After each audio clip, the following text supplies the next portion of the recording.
திருச்சியில ஆரம்பிச்ச அந்த கூட்டம் இன்று 2 இடங்கள் நாமக்கல் மற்றும் கரூர். நாமக்கல்ல பேசி முடிச்சுட்டாரு. நாமக்கல் நடுங்கியது. விஜய் எந்த இடத்துல எதிர்க்கணும்னா, விஜய் தீவிரமான அரசியல பேச மாட்டேங்கிறாரு. விஜய் இன்னும் தீவிரத்தன்மையோட அரசியலையும் மக்களுக்கு தேவையான அரசியலையும் பேச மறுக்கிறாரா? ஒருத்தரை பார்க்கணும், ஒருத்தர் பேச்ச கேட்கணுங்கும் போது சினிமா நடிகர் அப்படிங்கறதுனால பார்க்க வர்றாங்க அப்படின்னு விமர்சனமாக இருந்தாலும் அவ்வளவு நேரம் காத்துக்கிட்டு இருந்து பாக்குறாங்கன்னா நிச்சயமா இந்த கூட்டம் ஓட்டு போடாம போகாது.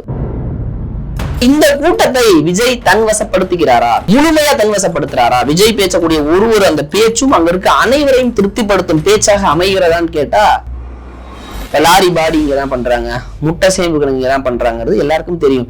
இந்தத்தான் என்ன பிரச்சனை? அதை ஏன் பேச மறுக்கிறாரா விஜய்னா, இந்த முறை அதிமுகவை அழுத்தம் திருத்தமாக அடித்திருக்கிறார் விஜய். பாக மொத்தம் அதிமுக பாஜக கூட்டணிக்கு ஒரு கொட்டு, திமுக மறைமுக கூட்டணியாக பாஜக கூட இருக்குங்கிறது ஒரு கொட்டு.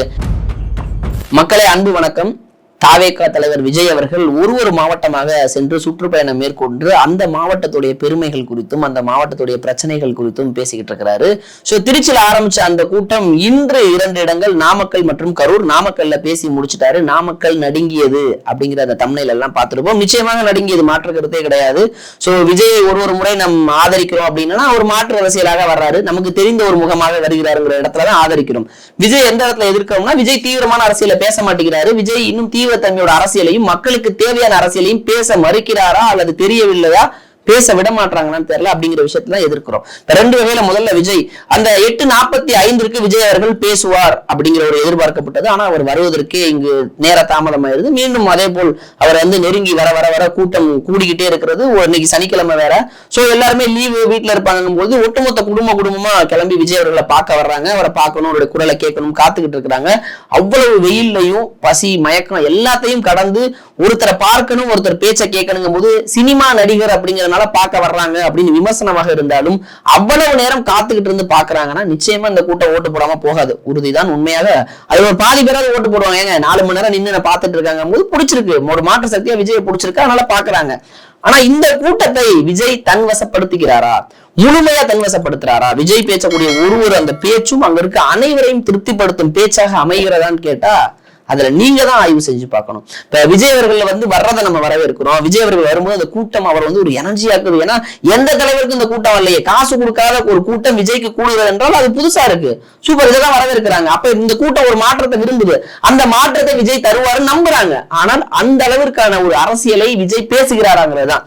முதல்ல இந்த கூட்டம், அந்த கூட்டத்தை பார்த்து விஜய் அவர்கள் வரவேற்கிறாரு. காசு கொடுக்காத கூட்டம், வாழ்த்துகிறோம், உண்மையிலே மகிழ்ச்சியா இருக்கிறது. இவ்வளவு இளைஞர்கள் கூட்டம் தன்னெழுச்சியா வர்றாங்க.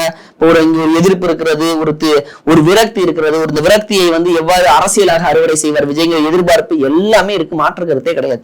உண்மைதான், கூட்டம் வருவது உண்மைதான். இந்த கூட்டம் யாருக்குமே வராது, இதெல்லாம் யாருமே சொல்ல முடியாது. பணம் கொடுக்காம இந்த கூட்டம் விஜய் தவிர வேற யாருக்குமே வராது. அது மாற்று கருத்தே கிடையாது. ஆனால் இந்த கூட்டத்தை விஜய் எங்கு கோட்டை விடுகிறார் அப்படிங்கிறதான் பேச வேண்டிய தேவை இருக்கிறது. இப்ப இந்த கூட்டம் 4 மணி நேரம் 5 மணி நேரம் காத்துக்கிட்டு இருக்காங்க. நாமக்கல்ல விஜய் வர்றாரு. முதல்ல நாமக்கல்னா அது ஒரு மாவட்டம். ஒரு மாவட்டத்துல ஒரு இடத்துல பேசுறாரு விஜய் அவர்கள். மொத்தம் 6 தொகுதி இருக்கு. இது நீங்க சட்டமன்ற தேர்தலை எதிர்கொள்ள போறீங்க. 6 தொகுதியிலேயே பிரதான பிரச்சனைகள் என்ன? அதாவது நீங்க ஒரு பொதுவான ஒரு மாநாடுன்னு வரும்பொழுது தமிழகத்தோட பிரச்சனையை பேசலாம். ஒரு மாவட்டத்துக்குன்னு போகும்போது அந்த மாவட்டத்தில் இருக்கக்கூடிய தொகுதி வாரியான பிரச்சனை என்னன்னு பேசணும். முதல்ல நாமக்கல்ல பத்தி பிரைஸ் பண்ணி எல்லா டிஸ்ட்ரிக்ட பத்தியும் இந்த ஃபேமஸ் அந்த ஃபேமஸ்ங்கிறாரு. இன்னும் ஒரு ஆழமா போக வேண்டிய தேவை இருக்கிறது. நாமக்கல் கோட்டை, ஆஞ்சநேயர் கோயில், கொல்லிமலை சுற்றுலா தலம். நாமக்கல்ல அதிக கிழங்கு வகை, மிளகு வகை, சோளம் இதெல்லாம் விளையும். அந்த மரவள்ளி கிழங்குல இருந்து ஜவ்வரிசி உற்பத்தி தொழிற்சாலை, இப்ப மாட்டு பண்ண தொழிற்சாலை வைக்கிறாங்க. டைட்டில் பார்க் கட்ட போறதா சொல்லியிருக்காங்க. தேசிய நெடுஞ்சாலையில அதிக விபத்து ஏற்படுது. நாமக்கல்ல முட்டை தான் ஃபேமஸ். அந்த முட்டை சார்ந்து சேமிப்பு கிடங்கு, அது சார்ந்து ஆராய்ச்சி அலுவலகங்கள் நிறுவுறது, இப்படி பல்வேறு விஷயம் இருக்கிறது. அதை சார்ந்து இந்த விசைத்தடி அங்கெல்லாம் நம்ம நாமக்கல் சேலம் ஒட்டி உங்களுக்கு நிறைய பேருக்கு தெரியும் விசைத்தடி எந்த அளவுக்கு அதிக நபர்கள் இருக்காங்கன்னு. இவ்வளவு விஷயம் இருக்குது. உள்ள மேஜரா பிரச்சனை தெருநாய் பிரச்சனை இருக்கு. தெருநாய்களோட பிரச்சனை அங்க அதிக அளவுல இருக்கிறது. மாநகராட்சியா இருக்கு நாமக்கல். எனக்கு தெரிந்து நான் அங்க மாநகராட்சி எந்த அளவுக்கு வீரியமா செயல்படுறாங்க, அதெல்லாம் படுத்துறாங்களா, பேருந்துகள் சரியாக பேருந்து நிலையத்தை நிக்கிறது, இப்படி நிறைய சின்ன சின்ன குற்றச்சாட்டுகள்லாம் வச்சுக்கிட்டே இருப்பாங்கல்ல. இன்டெப்தா சாக்கடை வசதி எந்த அளவுக்கு இருக்கு, சாலை வசதி இருக்கா இல்லையாங்கிறத முதல்ல பார்க்கணும். அடிப்படை வசதிகள் எல்லாம் கட்டமைப்பு தருவதுதான் நோக்கம்ங்கிறது வந்து பொதுவான அரசியலை தான் பார்க்க முடியும். நம்ம என்ன காரணம்னா நீங்க இன்டெப்தா தான் பேசணும். ஏன்னா காரணம் நீங்கள் அந்த மாவட்டம் சார்ந்து பேசுறீங்க பொழுது அந்த மாவட்டத்துடைய தன்மை என்ன, நம்மளுடைய புவியியல் நிலப்பரப்புல அந்த நாமக்கல் மாவட்டம் எந்த அளவுக்கு இருக்கிறது, அதிக வெப்பநிலையை சார்ந்து இருக்கிறது, அதோட மண் தன்மை என்ன விவசாயம் அங்கு விளையுது, அந்த ஏன் தெரிஞ்சுக்கணும்னா அந்தந்த விவசாயத்துல என்னென்ன விளையுதோ அதை சார்ந்துதான் அடுத்தடுத்த தொழில்களோட பிரச்சனை குறித்து நம்ம பேச முடியும். இப்ப சோளம் எடுத்தா அதுல இருந்து நம்ம ஒண்ணு பேச முடியும். இப்ப விசைத்தறி இருக்குன்னா அதை குறித்து நம்ம ஒண்ணு பேசணும். அதுக்கு அடுத்ததாக இப்ப மரவள்ளி கிழங்கு வகை அதிகமான அதுல இருந்து ஜவ்வரிசி ஃபேக்டரி அப்படின்னு பேசணும். ஒரு தொழிலாக பிரிக்கும் போதுதான் அந்த தொழிலை சார்ந்து இருக்கக்கூடிய ஆயிரம் மக்களுடைய வாக்குகள் மட்டும் இல்ல அவங்களுடைய நம்பிக்கையை நம்ம பெற முடியும். இப்ப 30 தொழில்கள் பேசுறீங்க, 30 தொழில்கள்லயும் 1000 பேர் 30,000 பேருடைய நம்பிக்கையை நம்ம பெறணும். அவங்களுடைய குறைகள் என்னவா இருக்குங்கிறத நம்ம கேட்கணும். இது எல்லாத்துலயுமே ஒரு பெரிய ஒரு ஓட்டை. இப்ப லாரி பாடி இங்கதான் பண்றாங்க, முட்டை சேம்புகள் இங்கதான் பண்றாங்கிறது எல்லாருக்கும் தெரியும். இந்தத்தா என்ன பிரச்சனை, அதை ஏன் பேச மறுக்கிறாரா விஜய்னா அவருக்கு தெரியப்படுத்துறது இல்லையா, அவர் தெரியலையாங்கிறதுல நாமக்கல் தமிழன் என்று சொல்லடா தலை நிமிர்ந்து நில்லடா யார் சொன்னா, ராமலிங்கனார் சொன்னாரு அப்படிங்கும்போது இது எல்லாருக்கும் தெரிஞ்சதுதான், அது வந்து தெரிஞ்சதுதான். பட் அதுல ஒரு சின்ன தடுமாற்றம், விஜய் உடனே பேச மறந்துட்டாரு, அவர் வந்து மறந்துட்டாருன்னா அது எல்லாருக்கும் அந்த ஃப்ளூயன்சி வரணுங்கிற அவசியம் கிடையாது. ஏதோ மறந்துடுறாரு, அதுக்கு சாரி நண்பா அப்படின்னாரு. பட் அதெல்லாம் ட்ரோல் ஆகும், இதுக்கப்புறம் வந்து ட்ரோல் பண்ணுவாங்க. மறுபடியும் நம்ம ஆட்சி அமைச்சாங்கிறாரு, டக்குன்னு ஸ்லிப் ஆயிடுச்சு, இல்ல நம்ம ஆட்சிக்கு வருவோம் அப்படிங்கிறாரு. நிறைய அதுக்கப்புறம் அதை தூக்கி வச்சுட்டு வழக்கம் போல நாங்க வந்து சாத்தியம் இல்லாத பேச மாட்டோம், செவ்வாய் கிரகத்துல ஐடி கம்பெனி விட மாட்டோம், அமெரிக்காவுக்கு ஒத்த வழி அப்படிங்கிற ஒரு தன்னை வந்து அந்த கிரௌட வந்து என்ஜாய் பண்ண வைக்கிறதுக்கும் ஒரு ஜாலி பண்றதுக்கும் பேசுறாரு விஜய். ஆனால் பேச மறுத்த விஷயங்கள் அப்படின்னு பார்க்கும்போது நாமக்கல்ல முஸ்லிம்கள் அதிகமாக வாழக்கூடிய இஸ்லாமிய சகோதரர்கள் வாழக்கூடிய ஒரு இடம். இப்ப இந்த சைடு ஆஞ்சநேயர் கோயில் புகழ் பெற்றது. இங்க நம்ம வந்து கொல்லிமலை இருக்கு. ஸோ சுற்றுலா தலங்களாக கொல்லிமலையை இன்னும் என்னென்ன பண்ணலாம், சுற்றுலா டெவலப்மெண்ட்டுக்கு என்ன பண்ணலாம், அங்க என்ன பிரச்சனை இருக்கு, தேசிய நெடுஞ்சாலையில அதிக விபத்துகள் நடக்கிறதா சொல்றாங்களே, அதுல சில குறைபாடுகள் எதுவும் இருக்கிறதா, அதை சரி செய்யறதுக்கு நம்ம என்ன பண்ணலாம், வேற பாதாள சாக்கடை திட்டம் எந்த அளவுக்கு இந்த ஏரியால இருக்கு, அங்க என்ன பிரச்சனை இருக்கு, அதை தானே பேசணும். அதை பேச மறுக்கிறாரா விஜய், பொதுவாக அப்படி கடந்து விட்டாரா அப்படிங்கிற குற்றச்சாட்டுகள் நம்ம பார்க்கும்போது நமக்கே ஏற்படுது. இதை நம்ம வந்து விஜய் மீது குற்றச்சாட்டு இல்லை, இன்னும் இன்டெப்தா பேசினா 6 தொகுதிகள் இருக்கு, 6 தொகுதியில இருந்து அந்த பிரச்சனைகள் இருக்கு, இந்த 6 தொகுதிக்கும் முடிசூடா மன்னனாக 2 கட்சியில இவங்க 2 பேர் தான் இருக்காங்க குறிப்பிட்டு பேசினா இன்னும் அழுத்தமாக இருக்கும். அதை நேரடியா தாக்கணும் விஜய், அதை தாக்குறதற்கு மறுக்கிறார் அப்படிங்கிறது தான் உண்மை. இல்லைன்னா அந்த லோக்கல் பாலிடிக்ஸ் வந்து இன்டெப்தா அவருக்கு பெரிய அளவுல போய் சேரலையா அப்படிங்கிற விஷயம் இருக்கு. அவ்வளவுதான். மத்தபடி திமுக வாக்குறுதியை நிறைவேற்றல, 4 வாக்குறுதி படிக்கிறது, பாஜகவை சொல்றது அதெல்லாம் வந்து காமனா இருந்துச்சு. பட் இந்த முறை அதிமுகவை அழுத்தம் திருத்தமாக அடித்திருக்கிறார் விஜய் அப்படிங்கிறது மறுக்க முடியல. ஏன்னா போற போக்குல பொருந்தா கூட்டணியா இருக்கிறது, நீங்க அம்மா மேடம் ஜெயலலிதா மேடம் சொன்னாங்க எல்லாத்தையும் மறந்துட்டீங்க அப்படின்னு அதிமுகவை ஒரு கொட்டு வைப்பது வந்து பொருந்தா கூட்டணின்னு அவர் சொல்ல வர்றது.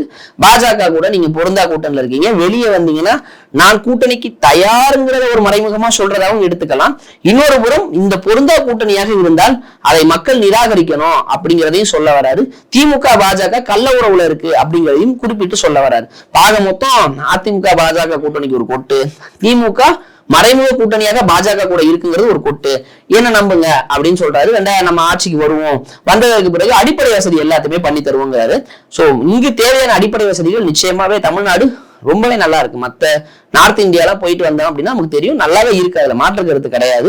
இருந்தாலும் அவர் குறிப்பிட்டு சொன்னா நல்லா இருக்கும். சாலை வசதிகள் இங்க இருக்கு, மேம்படுத்தப்பட்ட சாலை வசதிகள் இருக்கா, குண்டும் குழியுமாக இருக்கக்கூடிய சாலைகள் இங்க இருக்கு, இந்த சாலை விபத்தினால இத்தனை பேர் இங்க உயிரிழந்திருக்கிறாங்க, சாலை தரமற்ற சாலையால் இத்தனை பேர் உயிரிழந்திருக்கிறாங்க, ஒரு டேட்டாவோட பேசும்போது இன்னும் அழுத்தமா இருக்குமோ அப்படிங்கிறதுதான் ஒரு பார்வையா இருக்கு.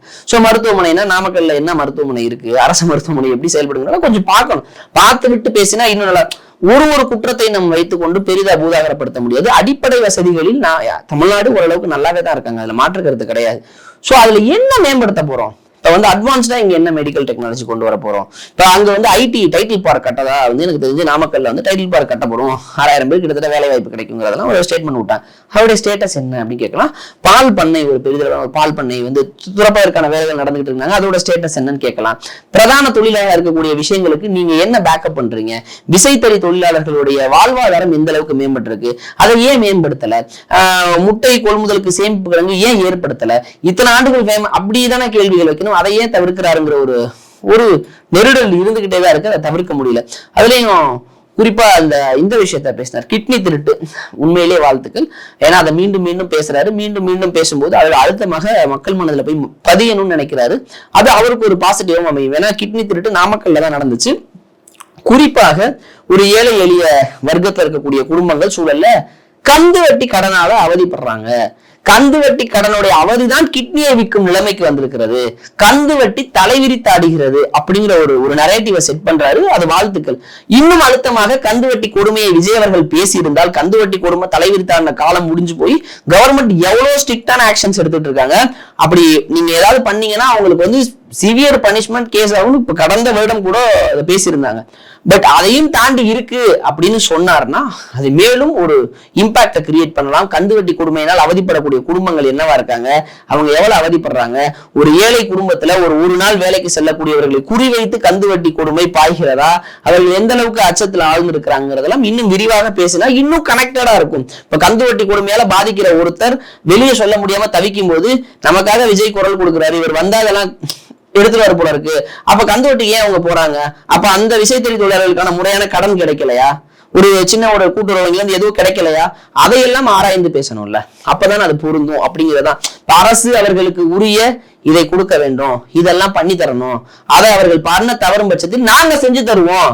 கந்து வட்டியில் ஒரு குடும்பம் கூட கதறல் சத்தம் என் காதில் விழக்கூடாது அப்படின்னு விஜய் பேசினா அங்க அழுகக்கூடிய ஒரு கண்ணீரும் துடைக்கப்பட்டு விஜயின் வாக்கு அப்படியே அந்த பட்டனை போய் எழுத்துவாங்க. அந்த இடத்துக்கு இன்னும் கொஞ்சம் நகரணுமோங்கிறது தான். ஏன்னா மீண்டும் மீண்டும் இந்த கூட்டம் 4 பேரை சொல்லி ஓட்டு போட வைக்கணும் அப்படின்னா இதெல்லாம் பண்ணிதான் அவனு வேற வழியே கிடையாது. 30 தொழில்களாக பிரிங்க, 30 தொழில்களையும் அட்ரஸ் பண்ணுங்க. ஒரு தொழிலுக்கு பிரச்சனையை அட்ரஸ் பண்ணுங்க. ஒரு தொழில் சார்ந்து செய்யக்கூடிய ஒரு 1000 ஓட்டுகளாக உங்களுக்கு நிச்சயம் விடும், அதுல மாற்றுக்கிறது கிடையாது. ஆனா இதெல்லாம் பேச தவறி கொண்டு சென்றால் இங்கு இந்த அரசாங்கம் பல விஷயங்களை பண்ணியிருக்காங்க. அதிமுகவும் சரி திமுகவும் சரி பல்வேறு விஷயங்களை பண்ணியிருக்காங்க. அதை சிம்பிளா சொல்லும் போது அதுல இருந்து பயன்பெற்றவர்கள் அந்த சைடு ஓட்ட அறுவடை செஞ்சுட்டு போயிருவாங்க. இது ஒரு அரசியல் கேம், அரசியல் ஒரு பொலிட்டிக்கலே இது கேம் தானே. அந்த கேமுக்குள்ள நீங்க ஜெயிக்கணும் அப்படின்னா நிச்சயமா உங்கள் பாயிண்ட்களையும் வைக்கணும்.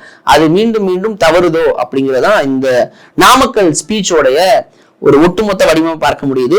சோ நாமக்கல் கோட்டை பத்தி எல்லாம் பேசியிருக்கலாம். வரலாற்று ரீதியாக நாமக்கல் கோட்டை நிறைய விஷயங்கள் இருக்கு. பட் அதெல்லாம் பேசிருக்காருன்னா லெக்சரா எடுக்கிறாரு. அவர் ஸ்கூல்ல பசங்களுக்கு சொல்லி அதெல்லாம் அவசியம் இல்லை. அவர் ஒரு அரசியல் கட்சி தலைவர். நிச்சயமா அதெல்லாம் எல்லாத்தையும் பேசணுங்கிறது அவசியம் கிடையாது.